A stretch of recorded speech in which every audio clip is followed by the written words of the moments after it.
কি আয়া বলে চাকরির জন্য আসছো নাকি? আমি একটা জিনিস বুঝলাম না, তুমি যেখানে আসছো তোমার সিকিউরিটি গার্ড না কেন আগে যাওয়ার কথা, তোমার তো এইখানে তোমার কোনো কাজ নাই। আরে আসার সময় হাত পা ধরছিল, এই জন্য ভিতরে ঢুকছে। শুনুন, আপনি একটা কাজ করেন, আপনি না ওই কাবাবের দোকানে চলে যান।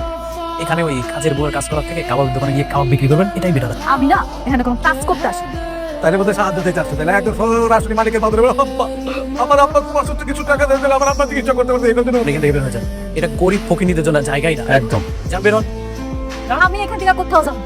আমি এখানে আইছি একজনের সাথে দেখা করতে, তার সাথে দেখা কইরা তারপর বুঝতে পারছি, ঘাট ধাক্কা খাওয়ার শখ হয়েছে, তাই না? এই সিকিউরিটি, স্যার বলুন। জিসান স্যার মানে জিসান মানে কি? আরে এই গরিব ফকরি বা এখানে কিভাবে আসবে? মানে আমাদের মধ্যে সমস্ত ভিআইপি লোকজনের সাথে এদের যায়। বের করে দেন ওকে। হ্যাঁ এবার চলুন তো। আরে কি হচ্ছে এখানে? নাও। আচ্ছা এটা আমি চিকিৎসা ওর হাত ধরে কেন? তুমি জানো কে?